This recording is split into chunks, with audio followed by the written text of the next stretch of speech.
Well, here we are, episode 9 of Unscripted Let's Talk. I'm Mary Eggleston, and I'm here with Sarah Schaffner.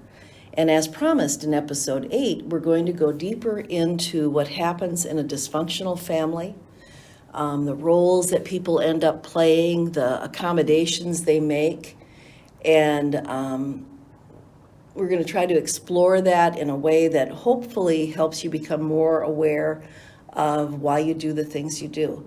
You know, what I'm struck by is that, and I realized this back when I was working in a treatment center. I ran a treatment center back many years ago. And while I was there, I knew that there were two things that I needed to accomplish. And I may have said this in an earlier podcast, but I'm going to repeat it. I realized that what I need to do with people is to show them that there is another way to be. And then the second one's harder. It's available to you. And so that's kind of what we're trying to help you see, is that there's another way to be, and it is indeed available to you. So, roles in a dysfunctional family. You know, Sarah, the sad thing is that when a family is out of balance, people are not allowed to discover, become, or be who they are. A spouse becomes distorted if their partner becomes severely depressed, alcoholic, starts to lose themselves into any obsession, and you're trying to get them to come back to the marriage. And so you try to create kind of a balance, offsetting somebody who's out of balance, for example. Right, and I think it's important to remember that the person that makes those rules is the one that is impaired. So of course those rules are not going to make sense, or they're going to be very difficult to live by, at least in a healthy manner. Mm-hmm. Because the rest of the family begins to try to accommodate the impaired person in a way of trying to make things work. And so, the rules become rather ridiculous, actually. We can't talk about what's really going on. We can't confront the person. We can't say, hey, you need help. We might beg, we might plead, we might try to join them. You know, many a person who's married to an alcoholic tries to join them. I'll go drinking with you. I'll try to get into the party because, you know, they're being told they're a prude, or you're so uptight and it's really all you. Everybody thinks it's you, not me. And so that person married to someone who is getting worse in their alcoholism is trying to make things work in the marriage, make things work in the family. They don't want their family to fall apart, so they're trying to absorb it all. Right, and it's common for someone to come in, if it's a spouse of somebody who maybe is an alcoholic or is maybe severely depressed. It's oftentimes they come in exhausted because they have tried so many different things. You mean when they come in for counseling? When they come in for counseling, yes, sir. They have already tried all the things, like you said, trying to join begging, them, trying to be pleading, supportive, trying to nag, yelling, screaming, yeah, all of that. Yeah. And of course, they haven't been effective. Yeah. So, you know, if mental, physical, or emotional abuse emerges and worsens, it's like an edge that somebody had when you first met them. You know, maybe you're in your early 20s, whatever, and you meet somebody, yeah, they have this edge. You know, they had an edge of, you know, maybe an insecurity, a jealousy, occasional heavy drinking, flirtatious behavior. And you think, well, they'll grow up like we will. That doesn't matter. It's just a small edge. People don't realize that that edge is going to take over the whole person. And there you are, slowly accommodating, you know, what's going on. And then in the midst of this, you can lose who you are. And then the children in this family, they can't become who they're supposed to be, right, because this obsessive thing is going on within the marriage. And I think it's important to remember that those changes happen so gradually that they almost go unnoticed until it gets to a point where obviously it's But by severe. then, the person married to that person is so filled with self-doubt and questioning their own sanity that even then it's difficult. Right. So, you know, I think about like this woman who came to see me. She brought in a folder of examples of things that her husband did because she was convinced I would not believe her. And so she had an entire folder. Of course, this was not my first rodeo. So I looked at her folder And I knew that as she started to read, I said, I get it. And I started to say things to her, letting her know that, so he does this and this and this. And he's very, very rude to you, and he critiques every move you make. And he says, I'm not the problem, you're the problem. And just the cruelty, for instance, she told me that he would do things like, she'd say, I'll go get some cheese and crackers for us, because they were watching TV. So she'd go upstairs, she'd get cheese and crackers, she'd bring it down, and he'd say, you don't have those on the plate correctly. You are so stupid, you can't put cheese and crackers on the plate. And she said, the things that he says to me are so crazy that I think, well, I must be missing something. And that's just it. Somebody coming from a really impaired place, they're not basing what they're saying to you on any truth whatsoever. But those of us who are not coming from that place think, well, there must be something to this. Right. And yet the crackers and the cheese took it over the top for her. There was another woman that I worked with who, in a similar circumstance, where she was being completely just picked apart, and her sanity being questioned, being told that she, just because this man was so impaired and so defending of his behavior, because he didn't want to stop with his sexual addiction in that case. And all the way to, it was her birthday, and she said to him, it's my birthday today. He said, no, it's not. Your birthday's tomorrow. Oh, no. She said that was the tipping point. Because I do know when my birthday is. But it's not like you just get up and walk out. You have spent years modifying your very soul as you are married to an impaired person. Right, and those behaviors, some of them that you just talked about, like, it is masking their own emotional pain. Like, a lot of times aggressiveness is going to cover up fear, or blaming is going to mask guilt. Controlling sometimes masks helplessness. And when those emotions are being masked, then they're put on to the other person, or typically the spouse ends up feeling those emotions that the impaired person is trying to mask. Mm-hmm. Yeah. There's a smugness that I see in people who believe they wouldn't fall for these kinds of things, that they wouldn't fall for the abuse of an alcoholic or the coercive or depressed spouse. They say things like, I'd tell them to stop. And I think, oh yeah, like the person hasn't thought of that. That's excellent. Thank you so much. I'd walk out. I would make them get help. But as you said earlier, Sarah, it isn't like that. It's an insidious process, much like how the disease of alcoholism develops, just a little bit at a time. If it happens suddenly, most of us would be able to say, I'm out of here. But that's not how it works. It happens a little bit at a time. So, we have names or ways that we identify people who stay in these circumstances, and we call them enablers, or we call them codependents. And I struggle a little bit with giving any kind of name to somebody who is in this circumstance, because it's so human what they're doing. Like codependent does describe where a person ends up when they're with an impaired person like this. And a quick and dirty description of what a codependent is when I look to you to tell me who I am.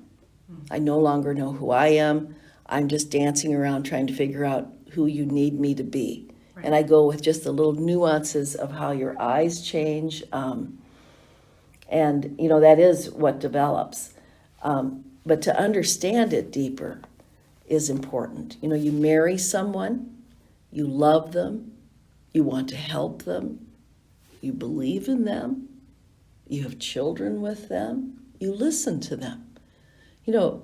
When you partner with someone, you've exchanged a sacred trust, and you've done that with that person, and you're giving them more power than anyone else to lift you up, and more power than anyone else to hurt you. And that's the piece that people who get very judgmental about this don't see. This is a sacred trust. So now, I remember a woman I worked with who her husband lost himself into running one marathon after another, obsessively.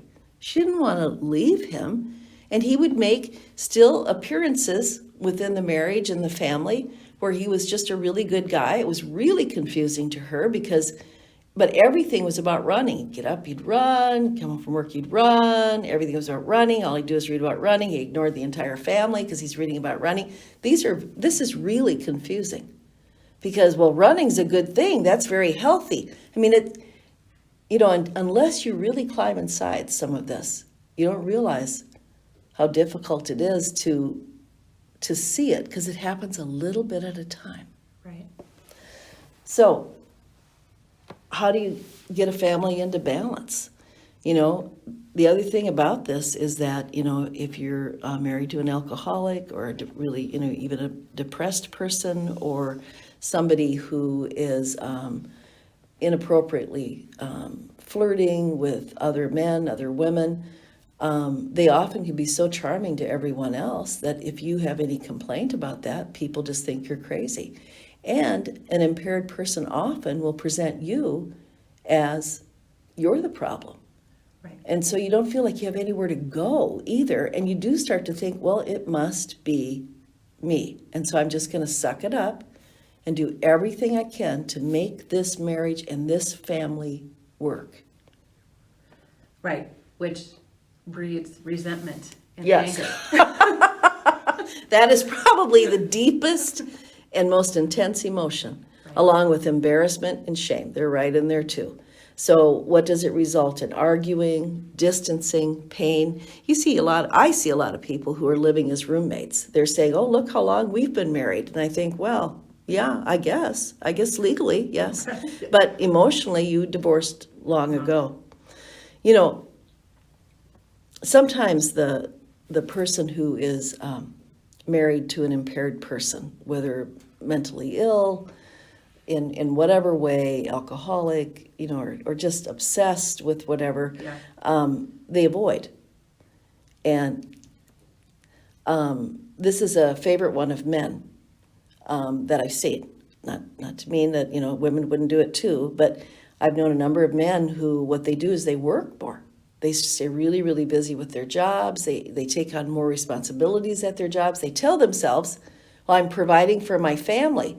Meanwhile, though, you've left your kids home with a chemically dependent mother, or maybe a mother who loses it and is going off on the kids, or is neglectful. And, but you lose yourself because you're trying to create something that makes it seem better, normal. Right, create that balance for yourself. But like you said, if you have kids, yeah, look what you're doing. Look what you're doing. And of course, you don't have much connection with that person. Mm-hmm. So all of that can bring the family tremendously out of balance. And what we have is somebody who's trying to hold themselves together and the family together, which results in a massive amount of stress.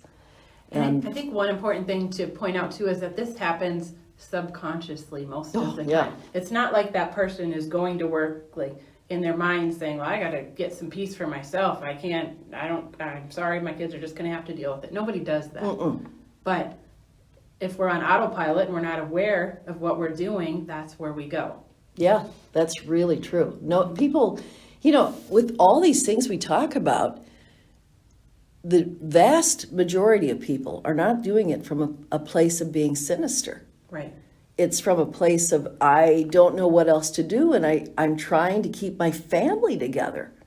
And so maybe I lose myself into my church.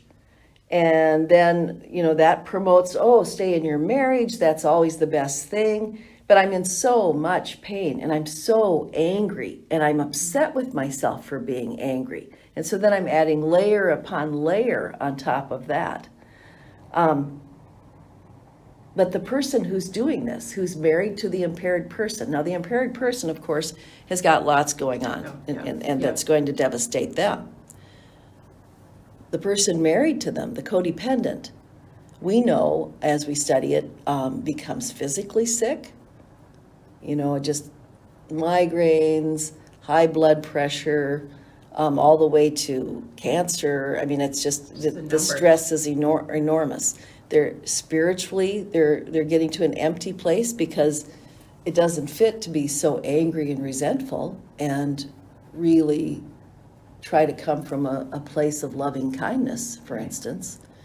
Your choices become limited, but you become so emotionally unavailable because you have to keep this wall up. It's like you're building a wall, stuffing your feelings down. So you build up this huge wall inside of yourself to keep, all of that on the other side of the wall. Then how much do you have for your children or your friends? I mean, you just can speak from just a surface place. And I'll bet our listeners can all think of somebody where they've thought, this person never talks about anything but just very surface stuff.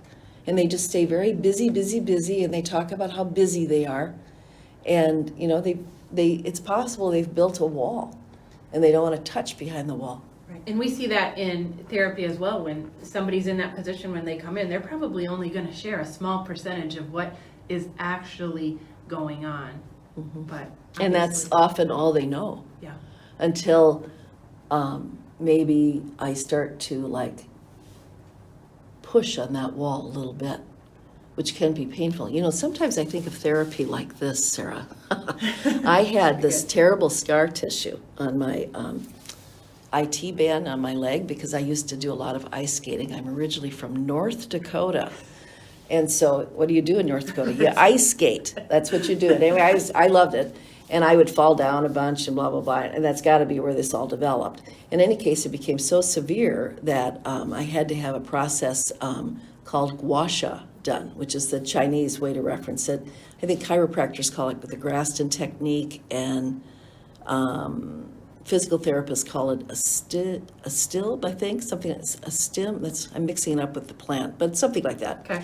And what they do is they begin to touch that part of the leg with a thing that scrapes it, and then you get further in, and you're breaking up the scar tissue. It hurt so bad. It was awful. It was very awful.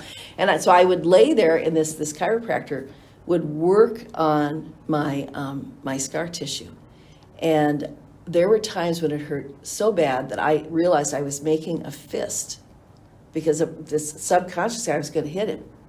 It hurt so bad. And then I thought, oh my gosh, this is exactly like therapy. I have to move in slowly, and over time, you're able to let me get in there and break up all of the scar tissue.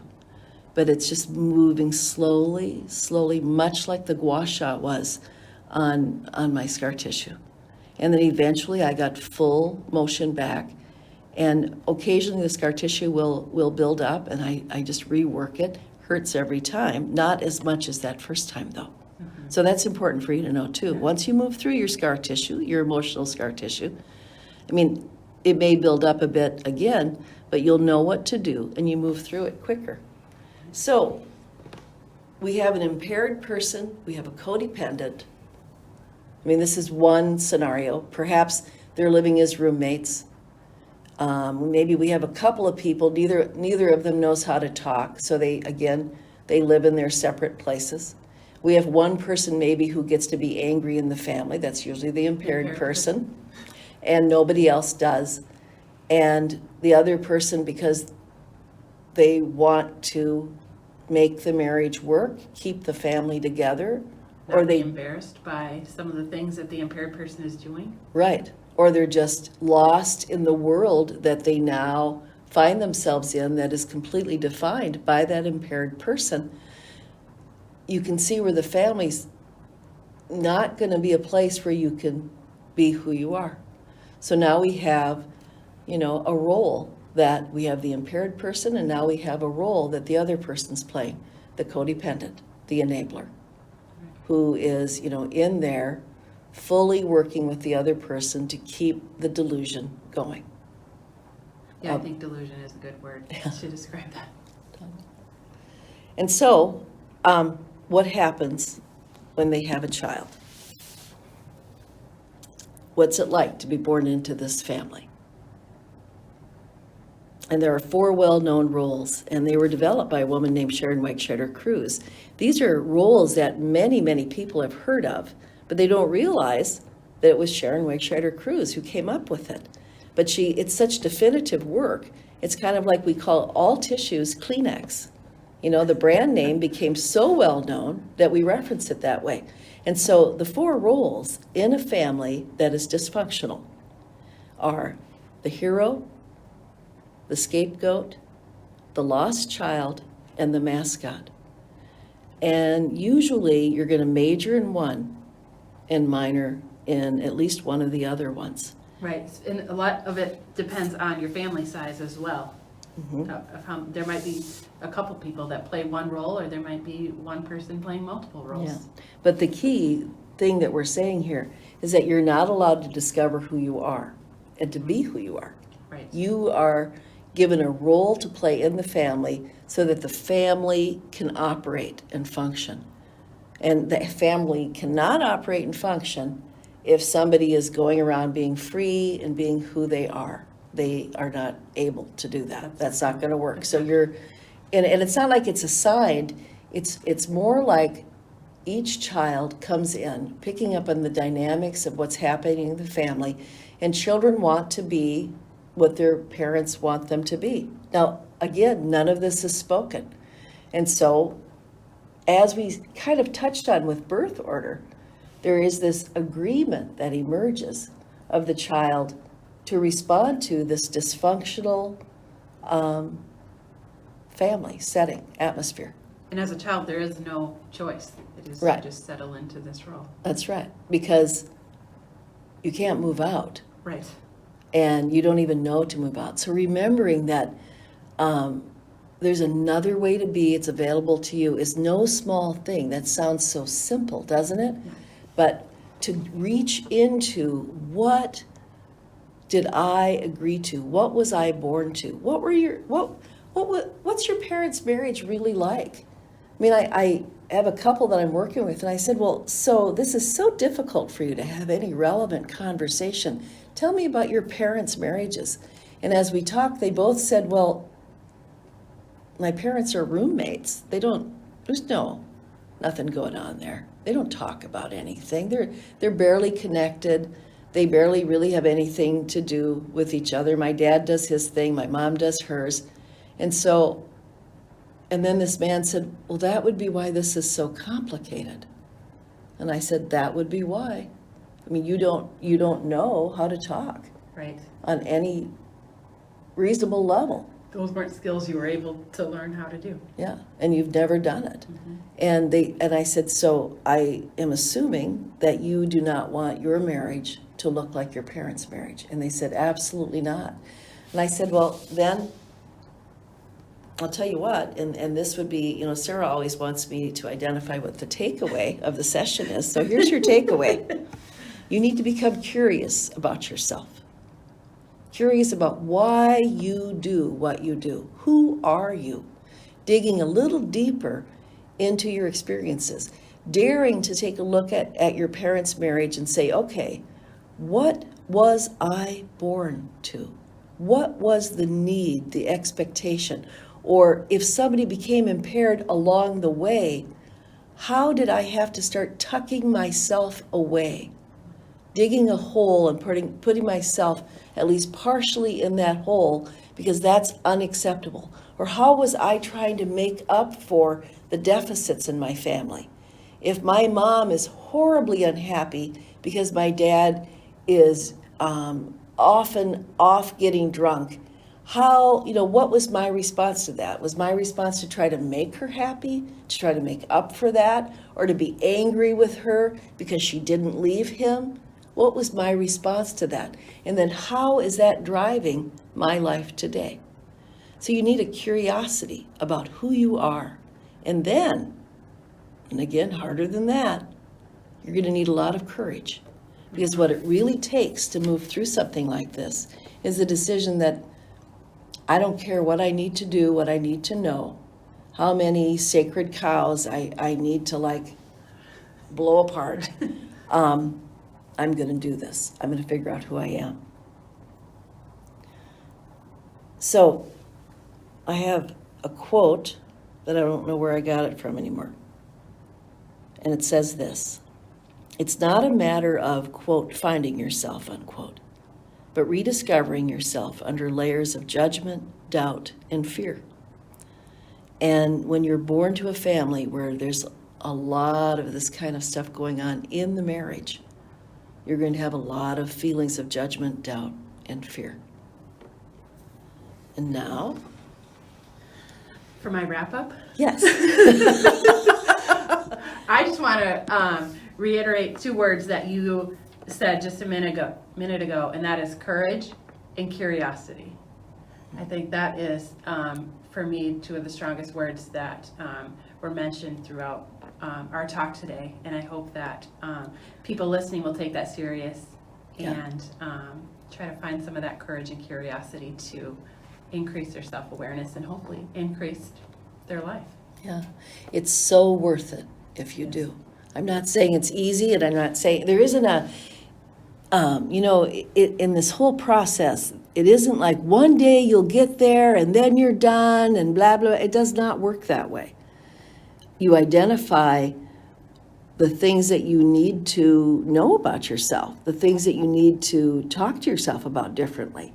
You become more aware of your own story, and then how is it impacting, your life today? Where are the trigger points for you, the sensitivities? Those are all clues to something that went on for you when you were a child.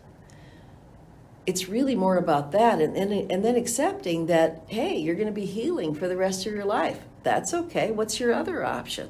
Right. So, it's okay to heal for the rest of your life. It just gets better and better. Right. You continue to grow while you're healing. So just to remind everybody, we have an email, and it is unscriptedletstalk@gmail.com. Send us your thoughts or your questions or topics you'd like to see us address. And remember to live your life with passion, intention, and purpose. Until next time.